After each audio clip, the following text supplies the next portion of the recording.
Hey there, guys. So, got a question on how to train traps, specifically for mass and strength. The reality is, there's no other way to train.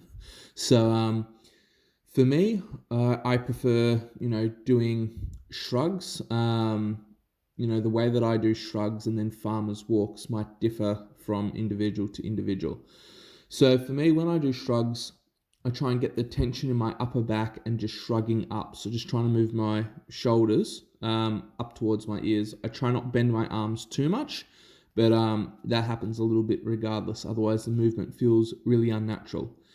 Some people, they like to, roll their shoulders forwards or roll their shoulders backwards. For me, I've never really been a big fan of that. I don't really like the idea of doing that for a few reasons, but I'm not going to delve into that. But for me, I find just the straight up and down motion works best and leads to far less injuries. I mean, rotating your shoulders under heavy load, I don't think is ideal. I just prefer to go, keep the movement, in one, plane of motion. So for me, I'm just shrugging my shoulders up and then down. Um, Reps, it depends on the individual. I like going for 10 to 20 reps. Other people like going really, really heavy. For me, if I go really heavy, I don't feel like I can do the movement with enough control. And yeah, it doesn't feel like a clean movement. So normally I go on the higher rep range of things because I like to be able to feel the muscle working and know that I've worked it adequately and thoroughly. The other one is the farmer's walks. A lot of people, if you're doing strongman or you're training the event for performance, you would keep your arms, by your side. You wouldn't be trying to shrug the weight up. For me, I shrug the weight and then walk because it gives me an isometric contraction of the traps, which then leads to, more growth. It also, just works them thoroughly.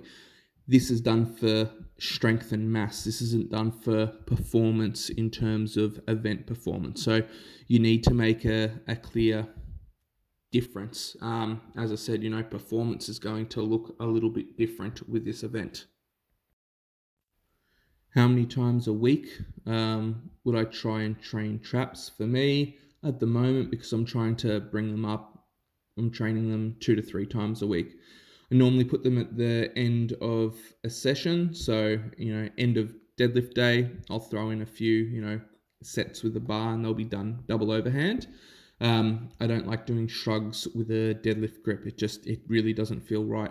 So yeah, I try and keep it double overhand or neutral grip, which is why I use the farmer's walks.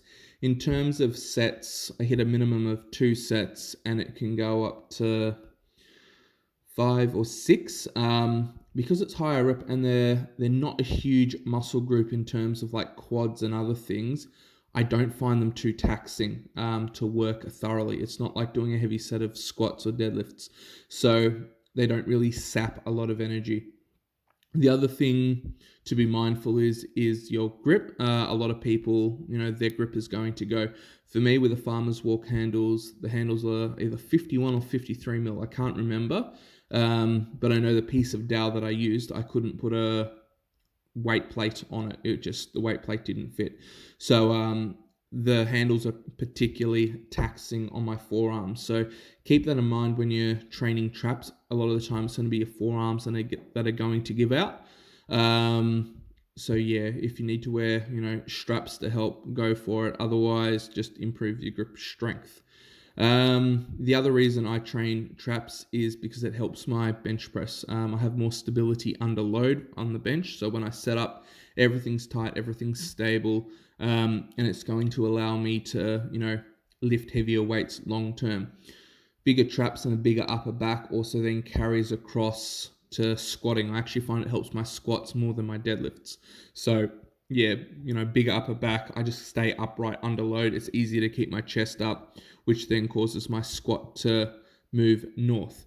With the handles being, the width that they are, the forearms are going to get heavily taxed. That's just going to lead to bigger forearms, which is then also going to carry across to the bench press because one, I can grip the bar harder. Two, the elbow joint is going to be more stable due to, stronger forearms.